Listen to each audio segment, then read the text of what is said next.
ഇരവിപുരം സീറ്റുമായിട്ട് ബന്ധപ്പെട്ടിട്ട് RSPയിൽ ഉണ്ടായിരുന്ന ഒരു അതൃപ്തി അത് പരിഹരിക്കുന്നത് നമ്മൾ ഈ പരിഹരിക്കുന്നതിന് കാണുമ്പം ഭയങ്കര ഒരു കൺഫ്യൂഷൻ ഉണ്ട്. ഇപ്പം ശരിക്കും പറഞ്ഞു കഴിഞ്ഞാൽ സീറ്റുകൾ വെച്ച് മാറാണ് ഇപ്പം. അതായത് ഇരവിപുരം RSPയിൽ നിന്ന് മുസ്ലിം ലീഗ് ഏറ്റെടുത്ത് മത്സരിക്കാനാണ് ഇപ്പൊ ആലോചിച്ചിരിക്കുന്നത്. അതിനു പകരം ചടയമംഗലം സീറ്റ് കോൺഗ്രസ് RSPക്ക് നൽകും. അതായത് ചടയമംഗലം സീറ്റ് കോൺഗ്രസ് എടുത്ത് RSPക്ക് കൊടുക്കും. പിന്നെ പകരം ലീഗ് മത്സരിച്ചിരുന്ന പുനലൂർ സീറ്റ് കോൺഗ്രസിന് നൽകും എന്ന തരത്തിലാണ് ഇപ്പോൾ ചർച്ചയൊക്കെ പൊയ്ക്കൊണ്ടിരിക്കുന്നത്. അപ്പം എന്തെങ്കിലും പിടികിട്ടിയോ? അപ്പം എനിക്കൊന്നും പിടികിട്ടിയില്ല. അപ്പൊ ഈ രീതിയിലുള്ള കൺഫ്യൂഷൻസ് ഇപ്പൊ നിലനിൽക്കുന്നുണ്ട്.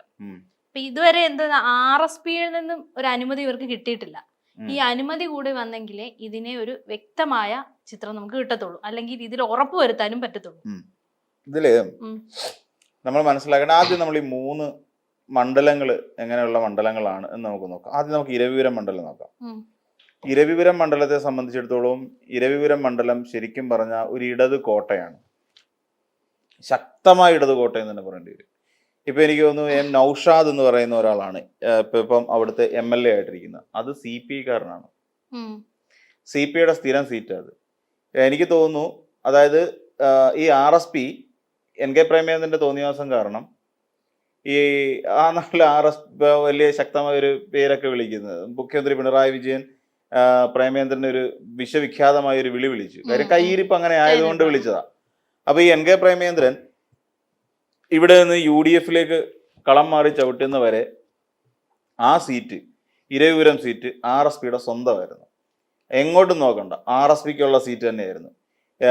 A അസീസ് ആയിരുന്നു അവിടെ നിന്ന് ജയിച്ചുകൊണ്ടിരുന്നത്. അതിന് മുൻപ് ഈ ഇരവിപുരം സീറ്റിന് ലീഗിന് ബന്ധമുണ്ട്. PKK ബാബ എന്ന് പറയുന്ന ഒരാൾ ഇതിനു മുമ്പ് അവിടെ ഇരവിപുരം സീറ്റിൽ നിന്ന് മുസ്ലിം ലീഗ് മത്സരിച്ചിട്ടുണ്ട്. അത് ഇടതുപക്ഷത്തിന് പിന്നെ UDFിന് വേണ്ടിയിട്ട്. അന്ന് മുസ്ലിം ലീഗും പിന്നെ ഇടതുപക്ഷത്തിനോ UDFിനോടൊപ്പവും RSP LDFിനൊപ്പമായിരുന്നു. അപ്പൊ അങ്ങനെയാണ് പിന്നീട് A അസീസ് തിരിച്ചു പിടിച്ചുകൊണ്ട് A അസീസിന്റെ കയ്യിലായിരുന്നു. എനിക്കൊന്ന് 11 വരെ A അസീസ് ആണ് അവിടെ നിന്ന് ജയിച്ചു വന്നത്. എന്നാൽ അതിനുശേഷം M നൗഷാദ് RSP പിന്നെ CPIയുടേതായിട്ട് രംഗത്തിറങ്ങിയപ്പോൾ ഈ സീറ്റുമായി ബന്ധപ്പെട്ടുകൊണ്ട് ഈ സീറ്റിൽ യാതൊരു പ്രാമാണ്യത്വവും ശരിക്കും പറഞ്ഞ RSPക്ക് ഇല്ലാതായി. ഇപ്പോൾ ഒരാൾ അവിടെ മത്സരിപ്പിക്കുന്നുണ്ട്. RSPക്ക് UDFിന്റെ പ്രതിനിധിയായിട്ടാണ് മത്സരിപ്പിക്കുന്നത്. അപ്പോൾ UDFിന്റെ സ്ഥാനാർത്ഥിയായിട്ട് RSPക്കാരൻ അവിടെ മത്സരിക്കുമ്പോൾ തീർച്ചയായും അതൊരു വലിയ വെല്ലുവിളി തന്നെയാണ്. എന്തുകൊണ്ടാണെന്ന് വെച്ചാൽ ഇപ്പം നമുക്ക് മനസ്സിലാക്കേണ്ട ഒരു പ്രധാനപ്പെട്ട കാര്യം, ഈ RSP UDFിലേക്ക് പോയതിനു ശേഷമാണ് ആ സീറ്റ് നഷ്ടപ്പെടുകയും തിരികെ CPIയിലേക്ക് വരികയും ചെയ്തു. എന്നിട്ട് തന്നെ അവിടെ എനിക്ക് തോന്നുന്നു ഏകദേശം 28,000-ത്തിലധികം വോട്ടിന്റെ ഭൂരിപക്ഷം ഈ നൗഷാദിന് നേടാൻ കഴിഞ്ഞു കഴിഞ്ഞ തെരഞ്ഞെടുപ്പിൽ.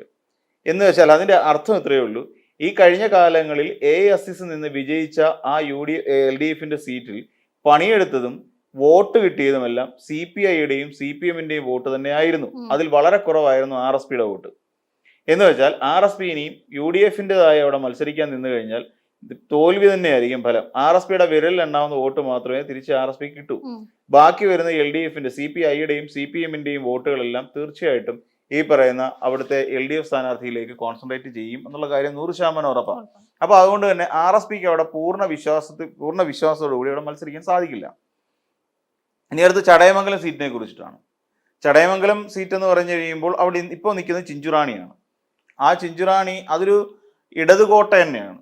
ഇടതുകോട്ട അവിടെ ഒരു തവണ പ്രയാർ ഗോപാലകൃഷ്ണൻ എന്തോ ഒരു തവണ അവിടെ വിജയിച്ചു. എന്നതിനപ്പുറത്തേക്ക് അതിന് പിന്നീട് മുല്ലക്കര അവിടെ നിന്നിട്ട് നിരന്തരം മുല്ലക്കര ജയിച്ചുകൊണ്ടിരുന്ന ഒരു സീറ്റ് കൂടിയാണ്. അതിനുശേഷം ചിഞ്ചുറാണി അവിടെ നിന്ന് ചടയമംഗലത്തും ജയിക്കുന്നു CPIയുടെ. എന്നിട്ട് ചിഞ്ചുറാണി ഇപ്പം മന്ത്രിയായി നോക്കുന്നു. എന്ന് വെച്ചാൽ ചടയമംഗലത്തുകാർക്ക് പറയാൻ ഇപ്പോൾ ഒരു മന്ത്രി അവരുടെ കയ്യിലുണ്ട്. ഇനി നാളെ ഒരു തെരഞ്ഞെടുപ്പ് ഉണ്ടായി അവിടെ CPI ജയിച്ചാൽ നാളെ ചടയമംഗലത്തുകാർക്ക് നാളെ വീണ്ടും ഒരു മന്ത്രി ഉണ്ടാവും. ഇതാണ് അവിടുത്തെ ഒരു അവസ്ഥ. അവിടെ ശരിക്കും കോൺഗ്രസ് ആണ് ചടയമംഗലത്തിൽ മത്സരിച്ചുകൊണ്ടിരുന്നത്. അത് ഓരോ സീറ്റും ഓരോരുത്തരുടേതായിരുന്നു. കോൺഗ്രസ് ചടയമംഗലം സീറ്റിൽ കോൺഗ്രസ് നിരന്തരം മത്സരിച്ചിട്ടുണ്ട്. അങ്ങനെയാണ് ഈ പ്രയാർ ഗോപാലകൃഷ്ണൻ എന്ന് പറയുന്ന മരിച്ചുപോയി അദ്ദേഹമാണ് ദേവസ്വം ബോർഡിന്റെ പ്രസിഡന്റ് ഒക്കെ ആയിട്ടിരുന്ന ആളാണ്. അപ്പൊ പുള്ളിയിലേക്ക് പിന്നെ പുള്ളി ജയിച്ച ഒഴികെ ബാക്കി ഇങ്ങോട്ട് നോക്കിക്കഴിഞ്ഞാൽ ഒരു ഘട്ടത്തിൽ പോലും ഈ ചടയമംഗലത്ത് ഈ കോൺഗ്രസിനൊരു ആധിപത്യം ലഭിച്ചിട്ടില്ല എന്നുള്ള വസ്തുതയാണ്. ഇപ്പൊ അവിടെ തന്നെ നമ്മൾ പരിശോധിക്കുകയാണെങ്കിൽ ഏകദേശം 13,000 ചില്ലാനം വോട്ടിന്റെ ഭൂരിപക്ഷത്തിലാണ് ചിഞ്ചുറാണി ജയിച്ചത്. അതായത് ഈ 2 മണ്ഡലങ്ങൾ ഞാൻ ഈ പറഞ്ഞതിനകത്തും ചെറിയ ഭൂരിപക്ഷം അല്ല രണ്ടിടത്തും ഉണ്ടായത് എന്നുള്ളതാണ് വസ്തുത. ഈ രണ്ടിടത്തും ഉണ്ടായിരിക്കുന്നത് 10,000-ന് മുകളിൽ വോട്ടിന്റെ വർധനവുണ്ട്. ഈ ഇരവിപുരത്ത് നോക്കുകയാണെങ്കിൽ ഏകദേശം 22,000-ന്റെ വോട്ടിന്റെ ഭൂരിപക്ഷത്തിലാണ് CPI ജയിച്ചിരിക്കുന്നത്. ചടയമംഗലത്തോട്ട് നോക്കിയാൽ ചടയമംഗലം ഏകദേശം 13,000-ലധികം വോട്ടിന്റെ ഭൂരിപക്ഷത്തിലാണ് ചിഞ്ചുറാണിയും ജയിച്ചിരിക്കുന്നത്. അപ്പം ഈ രണ്ടിടത്തും ഏറെക്കുറെ നമുക്ക് മനസ്സിലായി ഇടതുകോട്ട തന്നെയാണ് ഈ രണ്ട് മണ്ഡലങ്ങളും. ഇനി പുനലൂരേക്ക് വരൂ. പുനലൂർ ലീഗിന്റെ സീറ്റാണ്, UDF മുന്നണിയിൽ ലീഗിന്റെ സീറ്റാണ് ശരിക്കും ഈ പുനലൂർ എന്ന് പറഞ്ഞാൽ. എന്നാൽ പുനലൂരിലെ കാര്യം വിചിത്രമാണ്. അത് PS സുബാൽ എന്ന് പറയുന്ന ഒരാളാണ് അവിടെ ജയിച്ചിരിക്കുന്നത്. അപ്പൊ പുള്ളിക്ക് ഇപ്പൊ തന്നെ പുനലൂർ സീറ്റിൽ ഏകദേശം 37,000-ലധികം വോട്ടിന്റെ ഭൂരിപക്ഷത്തിലാണ് CPIയുടെ നേതാവായ സുബാൽ ജയിച്ചിരിക്കുന്നത്. അപ്പോൾ അവിടെയും ഈ പറയുന്ന പോലെ ലീഗിന് വലിയ പ്രാമാണ്യത്തൊന്നും അവകാശപ്പെടാനില്ല. 37,000 വോട്ടെന്ന് പറഞ്ഞാൽ തീരെ ചെറുതല്ല, അത് വലിയ ഒരു ഭൂരിപക്ഷമാണ് എന്ന് നമുക്ക് മനസ്സിലാക്കേണ്ടി വരും. അപ്പോൾ ആ സാഹചര്യത്തിൽ അവിടെയും CPIയുടെ തന്നെയാണ് അവിടെ നിൽക്കുന്നത്. അതിൻ്റെ ഇടയ്ക്ക് തന്നെ നമുക്ക് നോക്കിക്കഴിഞ്ഞാൽ ഒരു തവണ മാത്രം 91-ൽ മാത്രമാണ് അവിടെ നിന്ന് പുനലൂർ മധു എന്ന് പറയുന്ന ഒരു സ്ഥാനാർത്ഥി UDFന്റെ ജയിച്ചത് എന്ന് പറയാം. അപ്പോഴും ലീഗ് പിന്നീട് ജയിച്ചിട്ടില്ല. ലീഗിന്റെ സീറ്റ് എന്ന് പറയാൻ ലീഗിന് കൊടുത്തിരിക്കുന്ന സീറ്റ് എന്നതിനപ്പുറത്തേക്ക് ലീഗ് നിരന്തരം ജയിച്ചുകൊണ്ടിരിക്കുന്ന സീറ്റ് എന്ന് പറയുന്ന ഒരു പ്രസക്തിയെ അവിടെ ഇല്ല. അപ്പൊ ഈ 3 സീറ്റുകൾ നമ്മൾ പരിശോധിക്കുമ്പോഴും ഈ 3 സീറ്റ് കൊല്ലം ജില്ലയിലെ ചടയമംഗലം ആണെങ്കിലും ഇരവിപുരം ആണെങ്കിലും പുനലൂരാണെങ്കിലും ഈ 3 സീറ്റുകളും LDFന്റെ കോട്ടയാണ്. കോട്ട എന്ന് തന്നെ പറയേണ്ടി വരും. ഈ കോട്ട തകർക്കുക എന്നുള്ളതാണ് പിന്നീട് ഇനി ചെയ്യേണ്ട ഒരു പരിപാടി. ഈ കോട്ട തകർത്തിട്ട് ഇനി RSPക്ക് ആണെങ്കിലും ലീഗിനാണെങ്കിലും കോൺഗ്രസിനാണെങ്കിലും മണ്ഡലങ്ങൾ പിടിക്കാൻ പറ്റൂ. ഇപ്പൊ ചടയമംഗലം സീറ്റിനെ സംബന്ധിച്ചിടത്തോളം ഇപ്പൊ അവർ പറയുന്ന കാര്യം വെച്ചാൽ ലീഗിന് ഇരവിപുരം കൊടുക്കുക.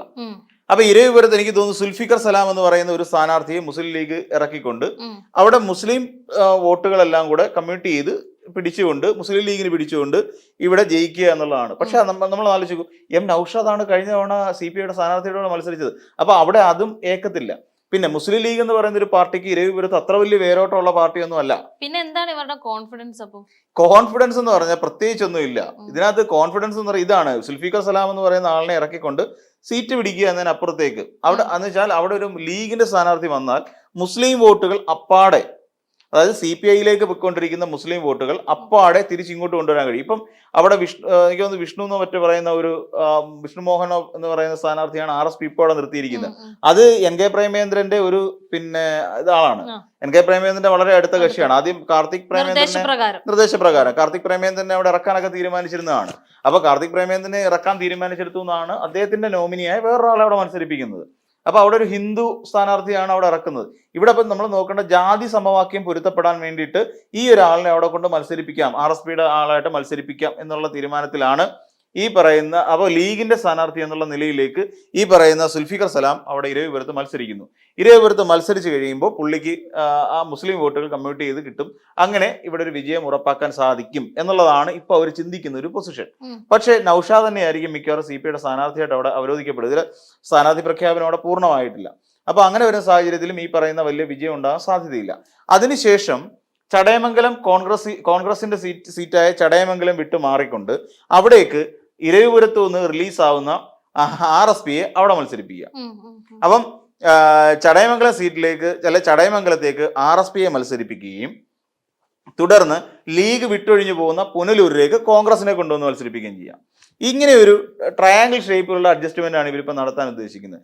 ഈ അഡ്ജസ്റ്റ്മെന്റ് ഏതാണെന്ന് പറഞ്ഞാൽ ഇപ്പം നമ്മൾ നോക്കിക്കഴിഞ്ഞാൽ അവിടെ പിന്നെ ചടയമംഗലത്തേക്ക് മുസ്തഫ എന്ന് പറയുന്ന ഒരു സ്ഥാനാർത്ഥി, പുള്ളി ഇപ്പം ഈ പലയിടങ്ങളിലൊക്കെ ഈ എനിക്ക് ജില്ലാ പഞ്ചായത്തിലൊക്കെ പ്രസിഡന്റായിട്ടൊക്കെ ഇരുന്ന ഒരാളാണ്. അപ്പം പുള്ളിയുടെ ഒരു എന്താ പറയാ പിന്നെ ഒരു ജനപിന്തുണ അനുസരിച്ചിട്ട് ചടയമംഗലം സീറ്റ് പിടിക്കാം എന്നുള്ളൊരു ധാരണ ഇപ്പൊ അവർക്കുണ്ട്. എന്നാൽ ഇവർ ചിന്തിക്കാത്ത ഒരു വശം അവിടെ ഒരു പാർട്ടി കോട്ട എന്നുള്ള നിലയിൽ ഞാൻ പറഞ്ഞില്ലേ ഏകദേശം അവിടെ 13,000-ലധികം വോട്ടിന്റെ ഭൂരിപക്ഷത്തിൽ ചിഞ്ചുറാണി പോലും ജയിച്ചിരിക്കുന്ന ഒരു മണ്ഡലം. അപ്പൊ മുല്ലക്കര രത്നാകരനെ പോലൊരു സ്ഥാനാർത്ഥിയോ അല്ലെങ്കിൽ കുറച്ചുകൂടെ എഫിഷ്യന്റ് ആയിട്ടുള്ള ഒരു സ്ഥാനാർത്ഥിയോ ചടയമംഗലത്തേക്ക് വന്നു കഴിഞ്ഞാൽ അവിടെ ഇനിയും RSP ഏത് സ്ഥാനാർത്ഥിയെ കൊണ്ട് നിർത്തിയെന്ന് പറഞ്ഞാൽ അവിടെ പ്രയോജനം ഇല്ലാണ്ട് വരും. എന്നിട്ട് ഇവിടെ നിന്ന് ഈ പുനലൂർ എന്ന് പറയുന്നത് കോട്ടയാണ്, CPIയുടെ അല്ലെങ്കിൽ ഇടതുപക്ഷത്തിന്റെ കോട്ടയായ പുനലൂരേക്ക് കൊണ്ടുവന്നിട്ട് കോൺഗ്രസിന്റെ ഒരു സ്ഥാനാർത്ഥി അവിടെ മത്സരിപ്പിക്കാനും തീരുമാനിക്കും. ഇങ്ങനെയാണ് ഇതിന്റെ ഒരു ട്രാക്ക് വരുന്നത്. അപ്പൊ നിലവിൽ ഈ 3 പേരും തമ്മിൽ അഡ്ജസ്റ്റ്മെന്റ് തയ്യാറാവണം. ഇപ്പം നമ്മളിങ്ങോട്ട് നോക്കിക്കഴിഞ്ഞാൽ ഇപ്പം നമ്മുടെ ഷിബു ബേബി ജോൺ ഉണ്ട്, ഒരു വശത്ത് ഷിബു ബേബി ജോൺ, അതോടൊപ്പം AA അസീസ്, പിന്നെ അതോടൊപ്പം ഇവർ 3 പേരും അതായത് NK പ്രേമേന്ദ്രൻ, ഇവർ 3 പേരുമാണ് ഇപ്പം അത്യാവശ്യം പ്രാമാണ്യത്വമുള്ള നേതാക്കന്മാരെന്ന് പറയാൻ പറ്റുന്നവർ. അപ്പൊ ഇവർ 3 പേരും കൂടെ തീരുമാനം ഉണ്ടാക്കണം. അതായത് ഞങ്ങൾ ഇരവിപുരം സീറ്റ് വിട്ടുതരാൻ ഞങ്ങൾ തയ്യാറാണ് എന്നുള്ള നിലയിലേക്ക് ആദ്യം ഇവരുടെ ഭാഗത്തു നിന്നായിരിക്കണം ഒരു മൂവ് ഉണ്ടാവേണ്ടത്. അല്ലാത്ത പക്ഷം ഇത് നടക്കാൻ പോകുന്നില്ല, അല്ലാത്ത പക്ഷം നടക്കത്തില്ല.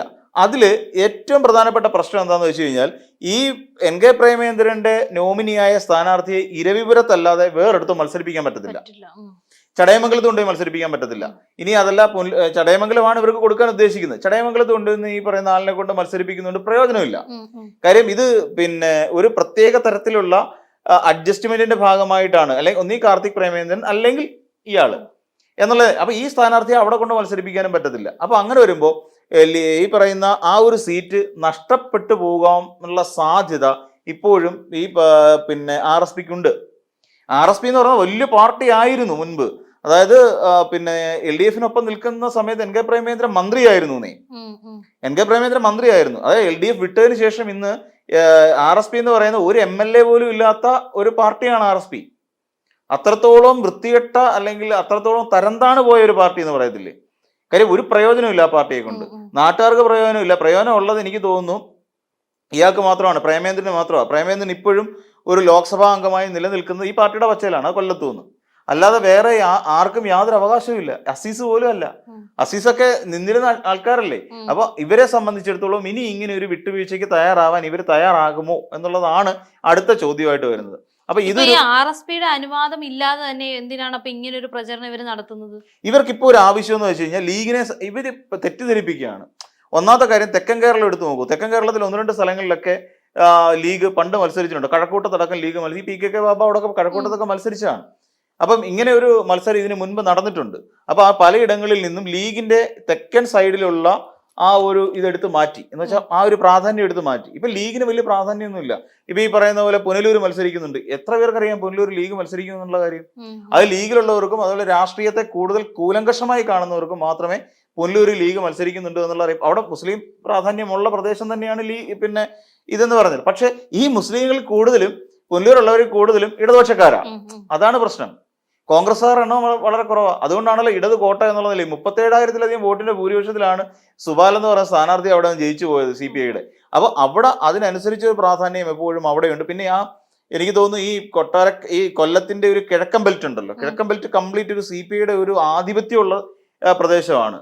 ഈ കൊട്ടാരക്കര ആണെങ്കിൽ തന്നെയും അതോടൊപ്പം ഇങ്ങോട്ട് നോക്കിക്കഴിഞ്ഞാൽ ഈ ചടയമംഗലം എന്നൊക്കെ പറയുന്ന മേഖലകൾ കംപ്ലീറ്റ് CPIക്ക് പൂർണ്ണമായ ഒരു ആധിപത്യം പറയാൻ പറ്റുന്ന തരത്തിലുള്ള പ്രദേശമാണ്. അപ്പം ഒരു ഗുണമുള്ളതെന്ന് വെച്ചാൽ CPMന്റെയും CPIയുടെയും സംയുക്തമായ പ്രവർത്തനം ആ ഭാഗങ്ങളിലുണ്ടാവും. അതോടുകൂടി ഈ പറയുന്ന പുനലൂരാണെങ്കിലും ഈ ചടയമംഗലം ആണെങ്കിലും ഈസി ആയിട്ട് ഹാൻഡിൽ ചെയ്യാൻ ഇടതുപക്ഷത്തിന് സാധിക്കും. അവിടെ നല്ല സ്ഥാനാർത്ഥി വന്നാൽ മതി. തന്നെയല്ല, വികസനത്തിന്റെ കാര്യത്തിൽ പിന്നോട്ടൊന്നും അല്ല. പുനലൂരാണെങ്കിലും പുനലൂർ നമ്മൾ കാണുന്ന പുനലൂരല്ല, പണ്ട് കണ്ട പുനലൂരല്ല ഇപ്പോൾ ഉള്ളത്. ആ പുനലൂരൊക്കെ ഒരുപാട് മാറിക്കഴിഞ്ഞു. പുനലൂർ ചന്തയുടെ വികസനം ഉൾപ്പെടെയുള്ള ഒരുപാട് നിരവധി കാര്യങ്ങൾ അവിടെ നടത്തപ്പെട്ട് കഴിഞ്ഞു. ചടയമംഗലത്താണെങ്കിലും അങ്ങനെ തന്നെയാണ്. ഇപ്പൊ ടൂറിസവുമായിട്ട് ബന്ധപ്പെട്ടുകൊണ്ട് എത്രയോ വർഷങ്ങളായിട്ട് വെറുതെ കിടന്നതാണ് നമ്മുടെ ജടായുപ്പാറ.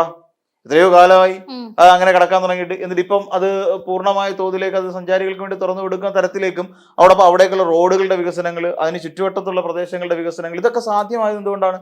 ഇവിടെ കൃത്യമായി ഇംപ്ലിമെന്റേഷൻ നടന്നുകൊണ്ടാണ്. ആ കാര്യത്തിൽ സർക്കാർ വേണ്ടത്ര പരിഗണന ആ മണ്ഡലങ്ങളിൽ കൊടുത്തു എന്നുള്ളതിന്റെ ഒരു വലിയ മകുടോദാഹരണമായി തന്നെ ഇതിലേക്ക് ചൂണ്ടിക്കാണിക്കാൻ സാധിക്കും. അതുകൊണ്ട് തന്നെ ഈ ഒരു അഡ്ജസ്റ്റ്മെന്റിൽ ഇനിയിപ്പോൾ RSP തയ്യാറാകില്ല എന്നുള്ളത് തന്നെയാണ് അതിന്റെ ഒരു പ്രശ്നം. ഇത് വലിയൊരു രാഷ്ട്രീയ കലക്കത്തിലേക്ക് പോകും. രാഷ്ട്രീയമായി അതായത് കൊല്ലം ജില്ലയിലെ പ്രാദേശിക തലത്തിൽ പോലും ഇത് വേണ്ട തരത്തിൽ ചർച്ച ചെയ്യപ്പെടുന്ന അല്ലെങ്കിൽ ഒരു വല്ലാത്തൊരു ചർച്ചയിലേക്ക് പോവുകയും ഒരു പിരിമുറുക്കം ഉണ്ടാകാനുള്ള സാധ്യതയും ഇപ്പോൾ കൊല്ലത്ത് നിലവിലുണ്ട്. അതായത് RSPയും കോൺഗ്രസും ലീഗും തമ്മിൽ, പ്രത്യേകിച്ച് RSPയും ലീഗും തമ്മിൽ ഒരു ശത്രുത ഉണ്ടാവാനുള്ള സാധ്യതയുണ്ട്. തദ്വാര അവിടെ ഇപ്പം ലീഗുകാർ വോട്ട് മറിക്കാനുള്ള സാധ്യതയും നമുക്ക് നോക്കിക്കാണേണ്ടി വരും, RSPയെ അവിടെ ജയിപ്പിക്കാതിരിക്കാൻ വേണ്ടി. കാര്യം ഇതൊരു ഡീലിലേക്ക് എത്തിയില്ലെങ്കിൽ, കൃത്യമായൊരു ഡീലിലേക്ക് എത്തിയില്ലെങ്കിൽ ഇവിടെയുള്ള RSPയുടെ അല്ലെങ്കിൽ RSPക്ക് പിന്തുണ നൽകുന്ന രീതിയിലുള്ള ലീഗ് വോട്ടുകൾ അവിടെ നിന്ന് ഭിന്നിച്ചു പോകാനുള്ള, വിള്ളൽ വീഴാനുള്ള സാധ്യത നിലവിൽ രവിപുരത്തുണ്ട്. അതോടൊപ്പം നേരെ തിരിച്ച് അവിടെയുണ്ട്. ഇവിടെ ഇങ്ങനെ ഒരു പണി കാണിച്ചാൽ തീർച്ചയായിട്ടും പുനലൂരിൽ പണി കൊടുക്കും. പുനലൂരിൽ RSPക്കാരെല്ലാം കൂടെ മാറി ചിന്തിക്കും. അവര് പോയിട്ട് മറ്റു BJPക്കാരെ സപ്പോർട്ട് ചെയ്യില്ല. കാരണം എന്താ, ഈ RSP എന്ന് പറയുന്ന പാർട്ടി റവല്യൂഷണറി പാർട്ടിയാണ്, വിപ്ലവ പാർട്ടിയാണ്. അപ്പൊ ആ വിപ്ലവ പാർട്ടി ആയതുകൊണ്ട് തന്നെ, ഈ സോഷ്യലിസ്റ്റ് പാർട്ടി ആയതുകൊണ്ട് തന്നെ തീർച്ചയായിട്ടും RSPയിലുള്ളവരെല്ലാം തിരിച്ച് വോട്ട് ചെയ്യുന്നത് എപ്പോഴും ഇടതുപക്ഷത്തിനായിരിക്കും. അതാണ് അതിനകത്തിലൊരു പ്രശ്നം. ഇപ്പോഴും എൻ കെ പ്രേമചന്ദ്രന്റെ ഈ പിന്നെ ഈ 2 വള്ളത്തെ കാലി ഒട്ടിക്കൊണ്ടുള്ള ഈ നടപടി ഇഷ്ടപ്പെടാത്ത നിരവധി പ്രവർത്തകരുണ്ട് RSPക്കകത്ത്.